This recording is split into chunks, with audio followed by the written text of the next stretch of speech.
بقت العجلة هنا في مراحل الشريعة دائما مشدودة لقدام، والمنطق والعلم والتطور كله يؤيد الوضع ده أن نمشي بها لقدام. وهي محمودة عندما توجه التوجيه الصحيح، مطلوبة وتوجه التوجيه الصحيح. بعدين دي المرحلة اللي سموها الإخوان الشريعة، وقال عنها عبد اللطيف مسألة الهمة. بعدين مشى معه حسن مجدوب في موضوعها.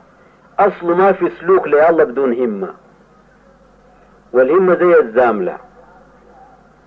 والصورة في المعراج جات بالبراق. البراق قال دويبة مصغر دابة أو دابة، قال فوق الحمار ودون الفرس أو دون البغل كده، متوسطة كأنه. بعدين تضع رجلها في منتهى نظرة، محل ما عينه تشوف تاخد كراعة. بعدين جاب جبريل للنبي ليركبه. هذه همة النبي. البراق ده همته. والبراق طبعا ما مشى معاه قدام بعد سدرة المنتهى، ما مشى معاه لسدرة المنتهى. في السماء السابع انتهت الهمة. دي مراحل السلوك لغاية سدرة المنتهى، وهي أصلا سدرة المنتهى معناها منتهى مجاهدة. بعد ما في مجاهدة، بعد سدرة المنتهى ما في مجاهدة، لغاية سدرة المنتهى في همة. أصل لله ما في سير إلا بهمة. ومعنى الهمة أنك تكون عندك العزيمة لتغير واقعك من الغفلة للحضرة، ومن الجهل للعلم، ومن الظلام للنور. الرغبة في التغيير وفق المنهاج المرسوم اللي هي زي ما قلنا علم بالشريعة وعمل وفقها، دي سموها الهمة، بدون ما في سلوك. بعدين جاءت عبارة أنه العارف لا همة له. الهمة هنا عيب عند العارف، بتبقى رغبة في التغيير.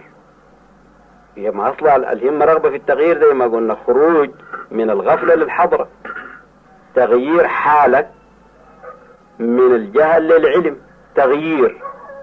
الرغبة في التغيير دي هي الهمة بدون ما في سلوك. حتى نحن مرات بنقول أنه المسلمين إذا عايزين يغيروا حالهم لازم يعرفوا أنهم ما هم على الإسلام. هنا تجي الرغبة في التغيير، ومن الرغبة في التغيير تجي المعرفة بالتغيير، وتجي القدرة على التغيير. يعني المسألة أصيلة تبتدي بالعلم ده. لكن إذا كان المسلمين بيروا أنفسهم أنهم ما في حاجة ناقصة، ما هم بيصلوا وبيصوموا وبيحجوا، هم بخير، يبقى التغيير انهزم من المكان الأولانية وبقت ما في همة. وده الحاجة طبعا اللي بيشوف الإنسان وسط المسلمين اليوم، ما في همة للتغيير. الهمة دي لما كانت هي رغبة في التغيير كانت في مرحلة الشريعة ومرحلة النمو الطبيعي في النشأة، كانت محمودة زي حالة الطفل لما ينمو المراحل. لكن لما يستوي على الرجولة بيبقى تاني زي ما طلع الجبل، يبقى تاني السنين تزيد ضعف، ماش نازل، قبيلك مطلوب صعوده. لما مثلا نقول بلغ 40 أو قول بلغ 33 زي ما يكون رأيك في القوة، لكن تاني كل سنة تزيده نازل هو من الجبل لغاية ما يبلغ مرحلة الهرم اللي بتقابل الطفولة من الضعف تاني. فهنا الهمة دي لما تبلغ بها قمة الجبل يبقى الرغبة في التغيير غلط، لأنه طالع كأنه ملك الله تام، انت عليك ان ترضى به ومش ان تغيره. هنا يجي إسلام الإرادة، وألا يكون عندك همة، اللي يقولوا عنه العارف لا همة له فلا تغيير. أصلا العبارة بتاعت الصوفية جات كده: التغيير في العالم إنما يكون بالهمة، والعارف لا همة له فلا تغيير. أو التأثير في العالم إنما يكون بالهمة. العارف لا همة له فلا تأثير. هو في الحقيقة لا تأثير بالهمة، لكن التأثير فيه ده موضوع آخر بقى يدخل به بوجوده مش برغبته. كينونته كلها يبقى تحدث التغيير حيث وجد، لكن التأثير اللي بيقصدوه هنا تأثير بالرغبة في التأثير. والعارف ما بتنفعل له الأشياء، والسالك تنفعل له. حتى يقولوا قد يكون العارف في المركب، إذا نزل من المركب يغرق، ويكون السالك يمشي في المويه. ودايما هي معروفة عند الأولياء الكرامات وخرق العوائد ما دليل كبر في الولاية. الكرامات ما كبر في الولاية، حتى يعتبروا أنه الكرامات نجاسة.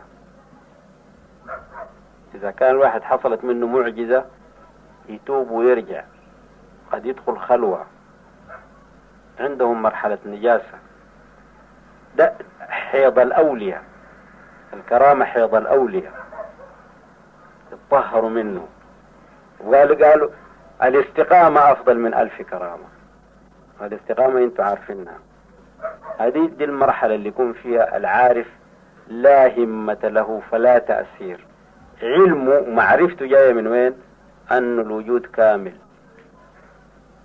ملك الله كامل، ما هو ناقص عشان تتمنى انت حاجة اللي تكون ولا تعلق همتك انت بتغيير شيء. وأدبك أن تكون في المرحلة دي عارف بعلم العالم وكمال الكامل وحكمة الحكيم، ترضى به. ولذلك تبقى ساير وراه ما ساير قدامه. المريد ساير أمام الله، العارف ساير وراه. وده العلم اللي قلناه ايه هو الطريقة للخلاص من العجلة. الطريق للخلاص من العجلة العلم اللي احنا قلناه هسه بيتحصل بوسائل، منها حيل كثيرة ومنها علوم كثيرة.